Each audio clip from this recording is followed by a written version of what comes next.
ధ్యానం నిర్విషయం మనః, అంటే మనసులో ఏ ఆలోచనలు లేకుండా ఉండటం ధ్యానం. అయితే మరి మనసులో ఏ ఆలోచన లేకుండా ఉంటుందా? ఉండదు. ఎందుకంటే ఆలోచన చేయడం అనేది మనసు యొక్క స్వాభావిక కర్మ. అలలు లేకుండా సముద్రం ఉండదు, ఆలోచన లేకుండా మనసు ఉండదు. ఉద్యోగం చేస్తున్నా ఆలోచనలే, వ్యాపారం చేస్తున్నా ఆలోచనలే, వ్యవసాయం చేస్తున్నా ఆలోచనలే, భోజనం చేస్తున్నా ఆలోచనలే, వెహికల్ మీద వెళ్తున్నా ఆలోచనలే. అంటే మన పనులు మనకు జరిగిపోతూ ఉంటాయి. ఇది మన కర్మ. దాని పని అది చేసుకుంటూ ఉంటుంది, అది దాని కర్మ. ధ్యానం చేయడంలో 2 పద్ధతులు ఉంటాయి. ఒకటి ధ్యానం మనం చేయడం, 2 ధ్యానాన్ని ధ్యానమే చేయడం. ధ్యానాన్ని మనం చేయడం అంటే మాస్టర్ చెప్పాడు కాబట్టి, ధ్యానంలో కూర్చుంటాం. 1 గంట టైం పెట్టుకుని కూర్చుంటాం. కూర్చున్న తర్వాత మన పైన దాడి ప్రారంభం అవుతుంది. ఏమిటయ్యా దాడి అంటే, మొదటిదేమో ఆలోచనల దాడి, రెండవదేమో నిద్ర అనే దాడి. నీ పక్కనే ఉంటాయి రెండు దాడి చేస్తాయి. కళ్ళు మూయటంతోనే 2 దాడి చేస్తాయి. పోనీ నిద్ర ఏమన్నా వస్తుందా అనే ఉద్దేశంతో పడుకుంటామనుకో, నిద్ర రాదు. ఈ రెండిటితో ఇబ్బంది పడే వాళ్ళమే ఎక్కువగా ఉన్నాం ఈ ధ్యాన మార్గంలో వెళ్ళే వాళ్ళంలో. గంట సేపు ధ్యానం చేయాలి అని కూర్చుంటాం, గంట అయిపోతుంది. మనం నిజంగా ఆలోచనలు నిద్ర లేకుండా ఎంతసేపు ధ్యానం చేశాము అని చూసుకుంటే, నిజమైన ధ్యానం ఎంతసేపు చేశామో చెప్పలేం. ఎందువల్ల అంటే అనాదిగా మనలో ఒక ఆలోచన ప్రవాహం అలవాటైపోయింది. అలవాటు కూడా కాదు, స్వాభావికం అయిపోయింది. అంటే అప్రయత్నం. మనకి నిద్ర ఎలా అప్రయత్నంగా వస్తుందో, అలా అప్రయత్నంగా మన ప్రమేయం లేకుండానే ఆలోచనలు జరిగిపోయే విధానం వచ్చేసింది. ఆ స్వాభావికత రావడం వల్ల కాసేపు ధ్యానంలో కూర్చోగానే కొద్దిసేపు జాగ్రత్తగానే మనసు ఉంచుతాం. ఆ తర్వాత మనకు తెలియకుండానే అది ఎక్కడికో వెళ్ళిపోయే విధానం. ధ్యానంలో ఉన్నటువంటి వాళ్ళు చాలామందిలో ఈ ప్రాబ్లం కనపడుతూ ఉంటుంది. ధ్యానం మనం చేయడం అనే విధానం ఇది. ఇక రెండవది ఉంది, ధ్యానాన్ని ధ్యానమే చేయించటం. ధ్యానాన్ని ధ్యానమే చేయించడం అనేది రెండవది. ఇది ఎలా ఉంటుందయ్యా అంటే, అసలు ఆలోచనలు రావడానికి కారణం రజోగుణం, నిద్ర రావడానికి కారణం తమోగుణం, ఏకాగ్రతకి కారణం సత్వగుణం. ఎవరి మనసులో అయితే ఆ మనసులో ఉన్నటువంటి రజోగుణ తమోగుణ తీవ్రత ధ్యానము ద్వారా అణగారిపోతుందో, ఎవరి మనసు అయితే సాత్వికత చెందుతుందో, అలాంటి వారి మనస్సు అంతర్ముఖం అవ్వడంలో మన ప్రమేయం అవసరంలా. రజోగుణ తమోగుణ తీవ్రత ధ్యానములో అణగారిపోయిన తర్వాత ఎవరి మనసు అయితే సాత్వికత చెందుతుందో అలాంటి వారి మనసు అంతర్ముఖం అవడంలో ఇక మన ప్రమేయం ఏమీ ఉండదు. ఆ సాత్వికత పొందినప్పుడు ఆ ధ్యానంలోకి అదే తీసుకుపోతుంది, ఆ ధ్యాన స్థితిలో అలా నిలబెట్టేస్తుంది. అంటే ధ్యానం కుదరనప్పుడు దేహం అనేక వంకరలు పోతూ ఉంటుంది. వంగటం, కుంగటం, తలకాయ వాలిపోవడం లాంటి అనేక వికారాలు ఉంటాయి. ఎప్పుడైతే నీకు ధ్యానం పర్ఫెక్ట్గా వచ్చేసిందో, వంకరలున్నా ఎట్లా ఉన్నా మొత్తం లయమైపోయిద్ది. పర్ఫెక్ట్ ధ్యానం దేహాన్ని కర్రపుల్లలాగా తీసుకొచ్చేస్తుంది. పర్ఫెక్ట్ ధ్యానంలో ఉన్నామా లేదా అనటానికి ఇదొక సూచిక. ప్రియ సాక్షి చైతన్య స్వరూపులారా, ఈ మనసు అనేది పూర్తిగా ఆలోచనల నుంచి విడిపడి ఒక ఆనంద స్థితికి, ఒక సాక్షి చైతన్య స్థితికి వెళ్ళిపోయినప్పుడు అక్కడ నిలబడిపోతుంది మనసు. ఎలాగంటే ఒక రాకెట్ని భూమి ఆకర్షణ శక్తి నుంచి విడగొడితే ఆ తర్వాత ప్రయత్నం అవసరం లేదు, కక్షలోకి వెళ్ళినాక ఇక అలా ఉండిపోతుంది. విడగొట్టనంత వరకు భూమి ఆకర్షిస్తూనే ఉంటుంది.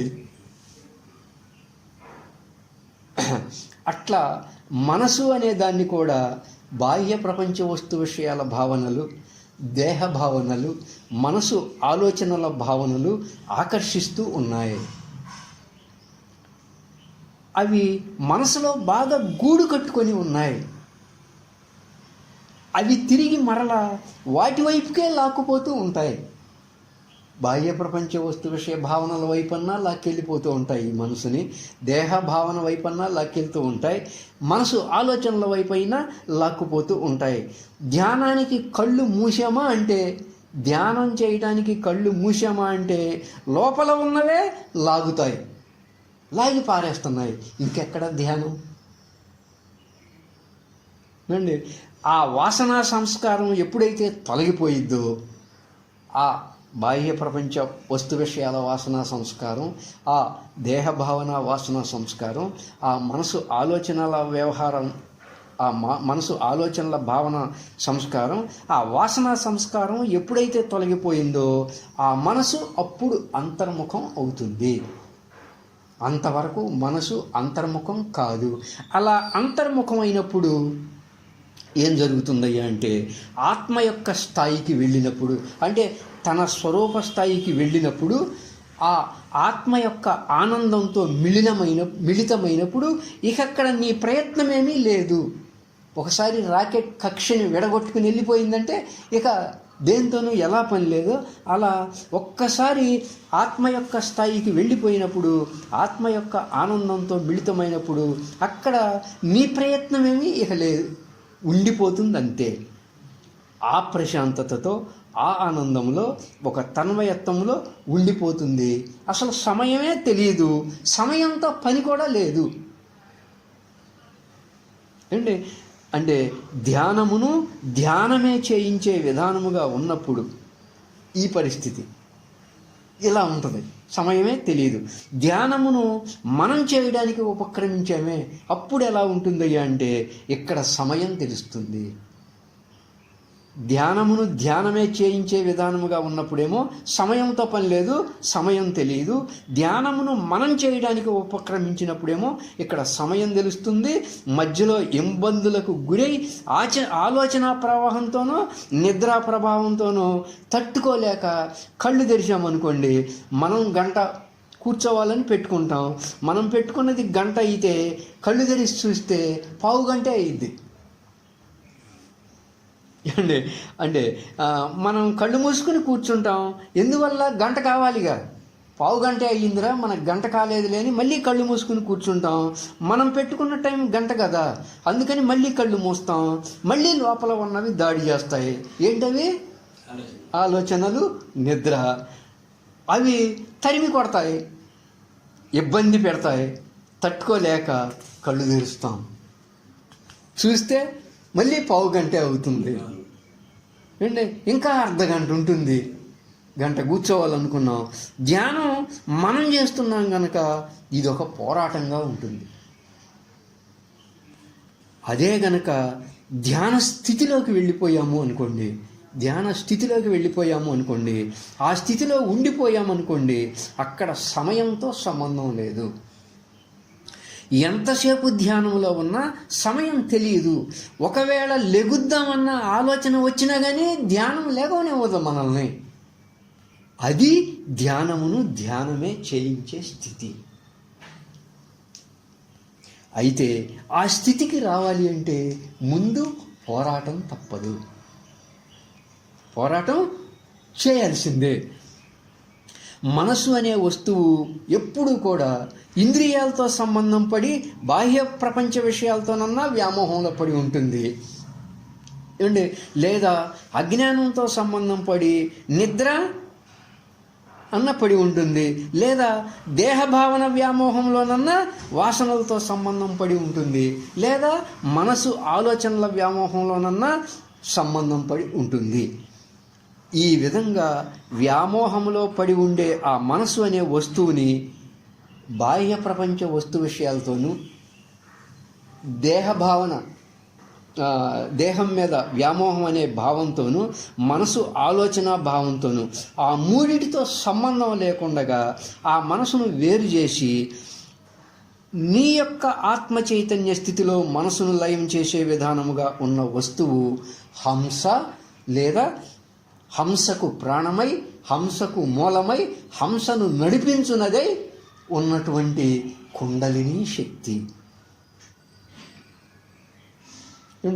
అలా అంటే ఆ మూడిటితో సంబంధం లేకుండా ఆ మనసుని వేరు చేసి నీ యొక్క స్వరూప స్థితిలో మనసుని లయం చేసే విధానముగా ఉన్న వస్తువు ఒకటి హంస. హంస దాన్నే, లేదా హంసకు ప్రాణమై, హంసకు మూలమై, హంసను నడిపించున్నదై ఉన్నటువంటి కుండలిని శక్తి అండి. కుండలిని శక్తి అంటే అందరూ అనుకున్నట్లుగా శరీరంలోని ఏ భాగము కుండలిని శక్తి కాదు. కుండలిని శక్తి అంటే మీరు బాగా ఊపిరిని బయటికి వదలండి, బాగా ఊపిరిని బయటికి వదిలి అలాగే అట్టిపెట్టినప్పుడు లోపలికి వెళ్ళటానికి ఏ భాగం అయితే తన్నుకులాడిద్దో అలాగే మీరు ఊపిరిని బాగా లోనక పీల్చుకున్నప్పుడు అలాగే ఉంచినప్పుడు మళ్ళీ ఆ ఊపిరి బయటికి వచ్చేటప్పుడు ఎక్కడైతే తన్నకలాడుతుందో అది కుండలిని శక్తి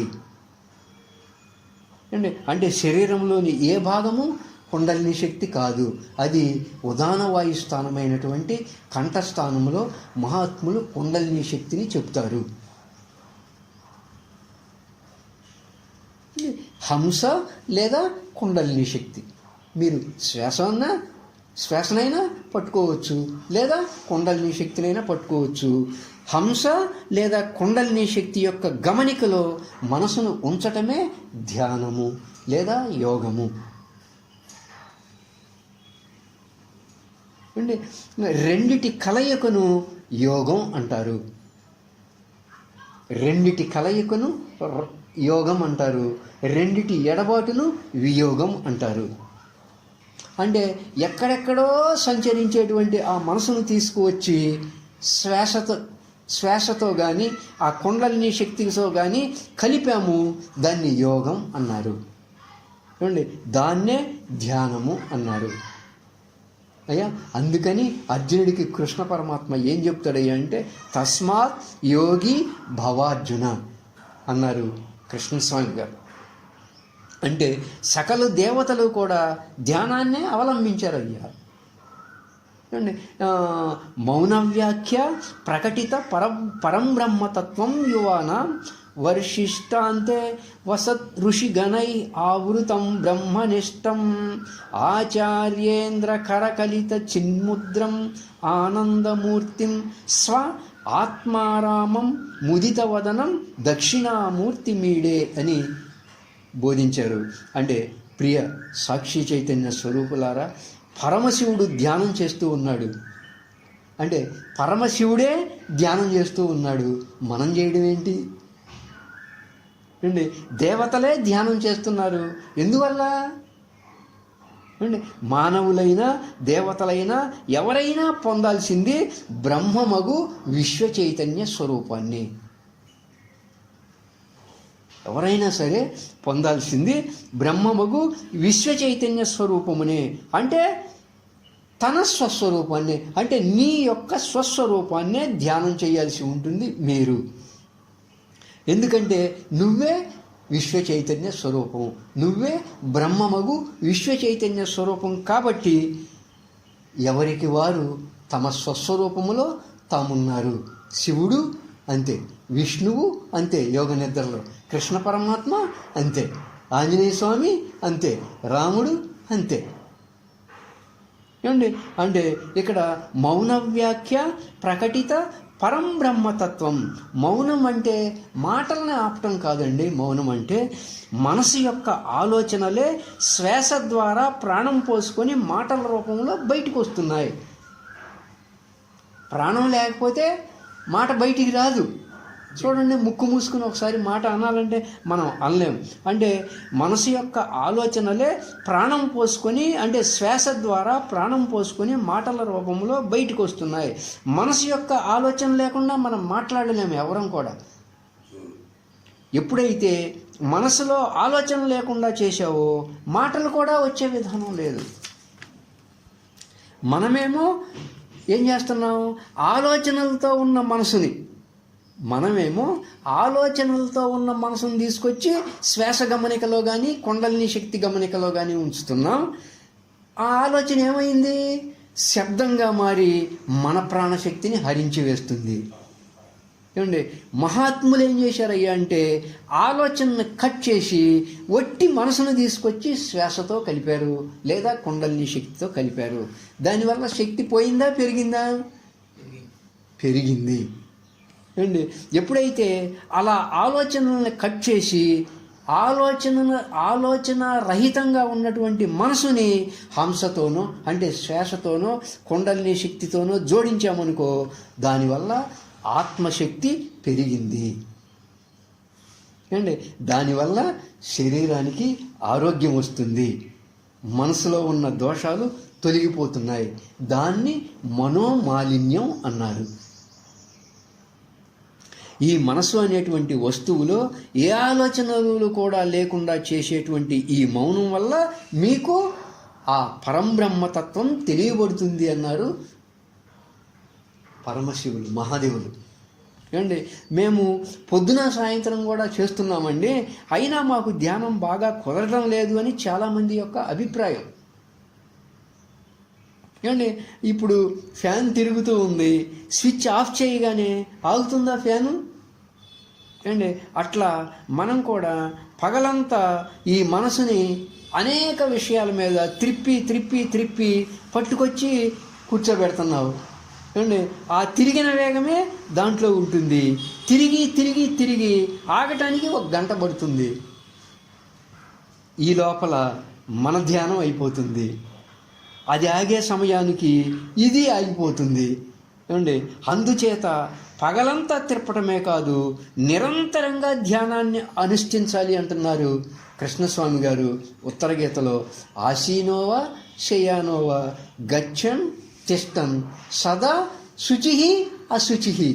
శుచిగా ఉన్నా అశుచిగా ఉన్నా వాయుస్వీకరణం పర.